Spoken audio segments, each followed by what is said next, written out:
For example, in Sahih Muslim, it is mentioned that the Prophet ﷺ said to Aisha, give me my prayer rug, nawilini al-khumra, give me my prayer rug. And the prayer rug was in the masjid. And so Aisha said, I am in my monthly cycle. I am in my monthly cycle. I can't go inside the masjid. And so the Prophet ﷺ said, Inna haydataki laysat fi yadiki, that your menses is not in your hands. I'm telling you to reach in, get me my prayer rug and put it here. So the fact that she could just stick her hand out and pull the prayer rug in seems to indicate what? That is the same wall, right? It seems to indicate that they're in the room, he wants to stand up and pray, and he says, pass me my prayer rug. So she says, I can't. And so the Prophet said that your hayd is not in your hands. So this demonstrates that all she has to do, she does not have to enter the full masjid. She doesn't have to exit. She just has to put her hand in and take it out. So my point is there's a controversy over, I shouldn't say controversy, I mean there's two opinions, it's not a big deal. Whatever it is, it's a very trivial issue. Was the wall connected to the masjid or was there a small alleyway? Both are mentioned and Allah knows best. So these guys who made this 3D structure, they took the position that there's a small alleyway and so there's a little bit of privacy as well. And there's obviously reason to suggest that as well. Okay, so this is the one example of the house of the Prophet sallallahu alaihi wasallam.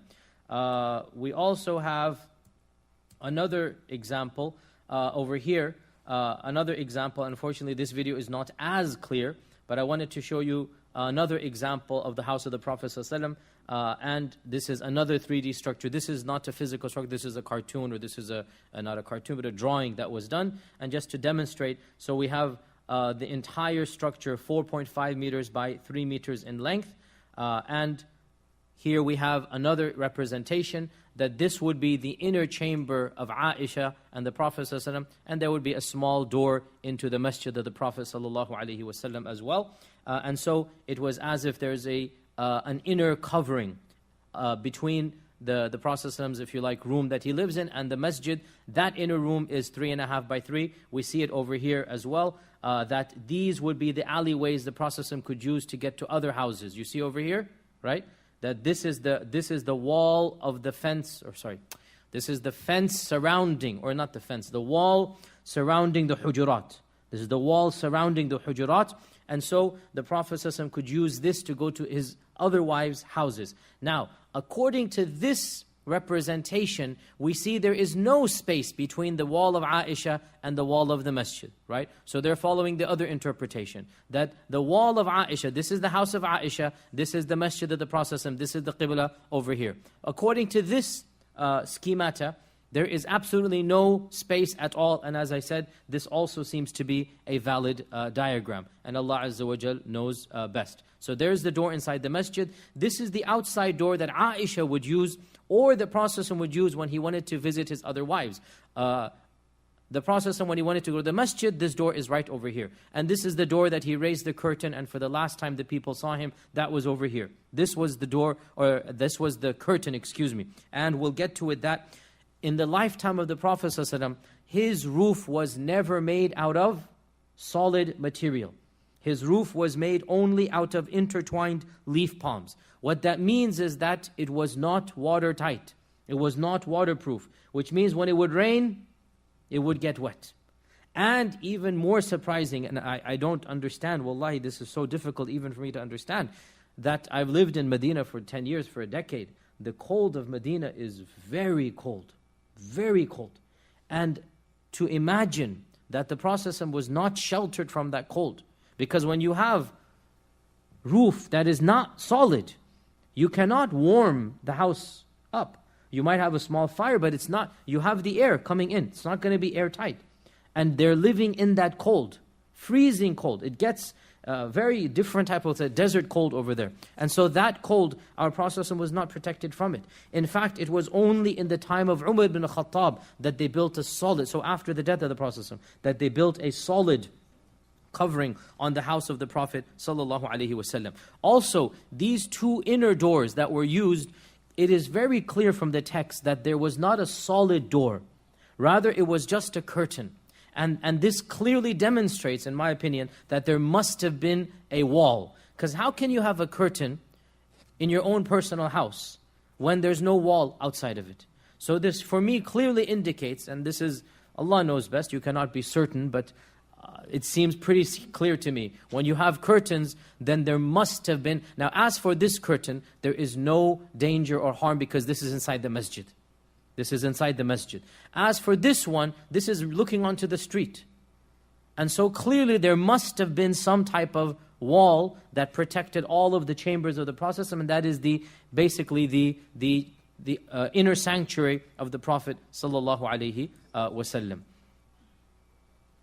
And if we keep on going here, we see another example.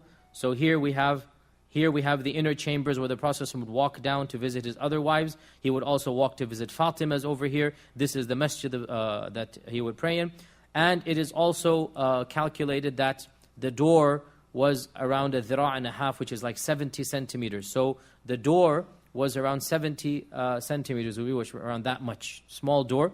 And also the height has been calculated to be around 1.5 meters, which is basically just a little bit above normal height. And so some of us might even have to bow down to come inside. And as for the bed of the Prophet, once again we have two interpretations. Was there a raised bed or not? We can't know for sure. If you look at the riwayat, it appears there was not a raised bed. Rather, the bed was on the floor. This appears to be the case. And so this diagram you see seems more correct. We'll see another representation and they have a raised platform in there. Allah knows best. But it appears that the bed of the Prophet was, of course, we would call a mattress. What was the stuffing of the mattress? It was dried date palm leaf. Once again, you take the leaves of the date palms and you just put them in, and that will be the bed of the Prophet ﷺ. And underneath that, of course, was a mat, if you like, made out of the barks. So just like in our times we have the wooden frame, and then we have the big mattress that we put on, right? So you need both of them. You need the support, you need the soft material. So the wooden frame of the Prophet ﷺ was basically the bark of the trees, was basically the branches.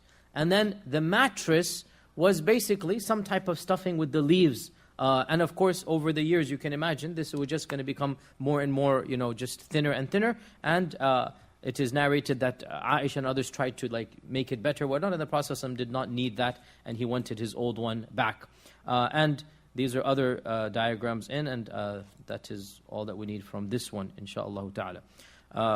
Should we do this one?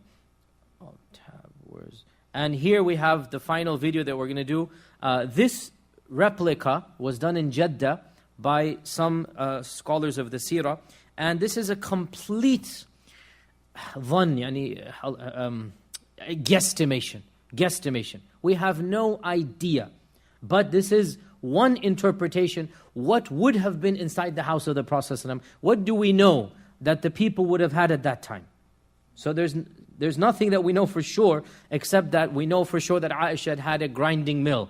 We know this, for example, from the story of the slander, right? That the maidservant said that Aisha falls asleep when she's grinding the flour, right? Or barley. They didn't have flour, they had barley. And we know that they must have had cooking utensils, and they must have had the small fire to put there, because obviously you need a fire to warm things up. So putting all of this together, we know that there was water canisters hanging from the walls. That's how they would do things. Putting all of this together, so an architect in Jeddah had a 3D model, and this is what it is. So if we can go to YouTube now and see this. So this model, he has a actual raised platform. And it's not impossible that this would have existed. Maybe it did exist, maybe. Or maybe this was used more as a sofa and not as a bed. And I think this guy actually puts both of them in just to be on the safe side, right? He has this one over here, which is clearly the bed, and then he has this one on the top over here. And clearly there was also, we know, some type of rug. Well, it's not quite a rug, but it would be made out of, again, dried date palm leaves again. So hasir, we would call it in Arabic hasir, some type of dry date palm leaf mattress, if you're not a mattress, but a carpet. This was their carpet that they would put on top of the sand. And of course, he does a very good job here. The sand